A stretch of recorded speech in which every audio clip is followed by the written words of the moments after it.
فعليا وانت بتعمل كده في ذهنك اللاواعي مخك بيبدا يعمل في الباك ان يور هيد، بيبدا يخزن معلومات عن البروفيشنال بروسيس بيبقى عامل ازاي.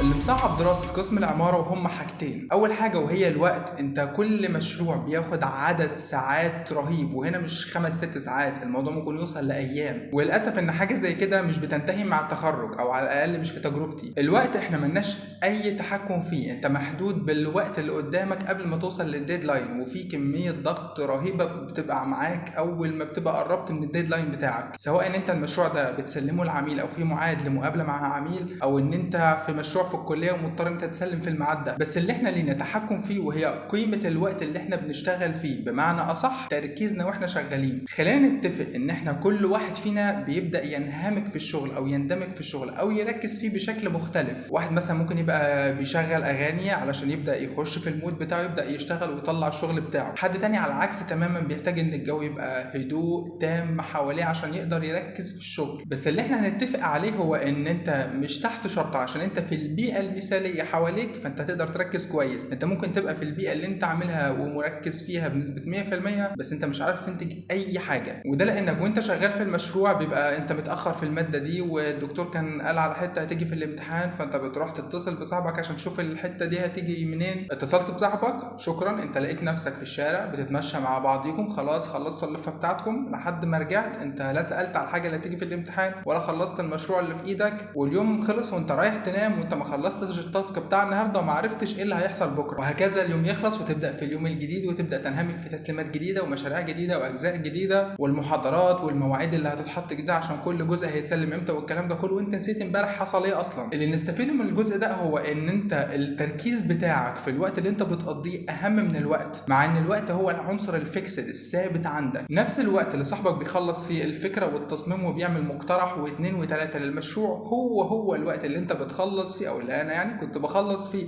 جزء من مشروع بالعافيه. وزي ما اتفقنا ان مش كل الحلول هتنفع مع كل الناس، انا جاي اقول لك المنطقه اللي تدور فيها والحل اللي نفع معايا. بالنسبه للمكان او المصدر اللي تدور فيه على حل الحاجه زي كده هو building second brain. وهنا انا مش بقول لك روح اقرا الكتاب ده والمشكله بشكل سحري هتتحل، انا بقول لك شوف الكتاب ده، شوف المصادر بتاعته، شوف الناس اللي جربته، شوف المراجعات، شوف الحاجات بتتعمل ازاي في الكتاب ده قبل ما تقراه. لان احنا هنا بنتكلم عن التركيز، انت لما بتبقى عارف قيمه حاجه معينه بتتوجه ليها بشكل احسن. الحل الفعلي اللي انت تعمله فعليا هو ان انت خلي جنبك نوتة صغيره وانت شغال في مشروع وانت بتذاكر حاجه معينه، خلي نوتة جنبك. جات لك فكره في حاجه تاني اكتبها في النوتة دي، والفكره ان النوتة دي تبقى جنبك مش في الدولاب او مش في الشنطه. انت بتذاكر محتاج تكتب حاجه تقوم تجيبها من الشنطه، تلاقي نفسك بتعمل شاي، بتطلب دليفري، بتسمع مسلسل، اليوم خلص بدات اليوم اللي بعده، وهكذا في نفس الدايره. الطريقه الفعليه اللي انا بنظم بيها كل حاجه حواليا بتتحرك ازاي دي موجوده في فيديو منفصل علشان الوقت بتاع الفيديو ده ما يبقاش كبير زياده. الحاجه الثانيه بالاضافه للوقت وهي ان الكليه دي محتاجه كرييتيف انجن. دايما المحرك ده محتاج وقود دائم ودايما بيطلع افكار مش بيوقف. انا هتكلم عن مثال واحد بس والاشهر في قسم العماره، ونفس البروسيس بينطبق على كل حاجه تانية. انت ممكن يبقى عندك بالفعل تصميم لمسقط افقي وانت طلعت بالفعل فكره واتنين، بس الفكرتين مش نافعين والفكرتين مش كويسين للحاجه اللي انت عايزها او الحاجه اللي الدكتور بتاعك عايزها او الحاجه اللي العميل عايزها، او ان انت اصلا مفيش افكار طالعه من البدايه. ودي ما يسمى بالكرييتيف بلوك. المنطقه اللي انت تبدا تدور فيها على الحل الانسب بالنسبه لك هي هاو تو جيت اوفر كرييتيف بلوك. ابدا دور تحت العنوان ده وهتلاقي حاجات كتيره جدا، فمنها هتقدر تطلع اللي يناسبك او هتقدر تلاقي اللي يناسبك. نفس المبدا اللي هقدمه لك حاليا هو اللي انا بشتغل بيه من قبل كده واللي انا بشتغل بيه حاليا بشكل عملي، وهو نفس البروسيس في اي مجال كرييتيف بروفيشنال. لما دماغي بتقف ومفيش فكره معينه طالعه في ان انا اعمل التصميم للعميل ده، او ان انا اعمل فكره في الحته دي، او ان انا حتى امنتج الفيديو ده بشكل معين، فانا مثلا بالنسبه لي بروح مثلا الفوتوغرافرز وبشوف المحترفين، طبعا بشوف شغلهم بيتعمل ازاي والبروسيس بتاعهم بيبقى عامل ازاي واللقطات بتاعتهم بتتاخد ازاي، واشمعنى دول بالذات هي اللي اللقطات بتاعتهم مميزه دايما. او مثلا جرافيك ديزاينر برضو على بروفيشنال ليفل وبشوف مثلا اشمعنى دول تصميماتهم مميزه جدا. ومفيش مانع انت تمسك ورقه وقلم وتبدا تشوف الحاجات بتترسم ازاي بتاعتهم، لمجرد ان انت ذهنك يبدا يتقدم ليه بروسيس جديد على مستوى احترافي. دي طريقه مثلا بالنسبه لي ببدا اجدد بيها افكاري. طريقه تانية يمكن انا بتكلم عنها كتير وهي كيس ستادي. بتشوف مشروع معماري لحد تاني على صفحات من الصفحات المعتمده، ويكون مشروع يا ريت من المشاريع اللي واخده جوائز عشان يبقى التصميم فيها معتمد بشكل كويس، والحاجات المعماريه والانشائيه فيها معموله بشكل هندسي سليم. لان طبعا مفيش اي معنى ولا اي قيمه من ان انت تشوف بروسيس اصلا غلط وتبدا تتعلم منه. ابدا اتعلم منه الغلط، بس ده نقطه الموضوع تاني. والكلام ده انا بقوله لان انت فعليا وانت بتعمل كده في ذهنك اللاواعي مخك بيبدا يعمل في الباك ان يور هيد،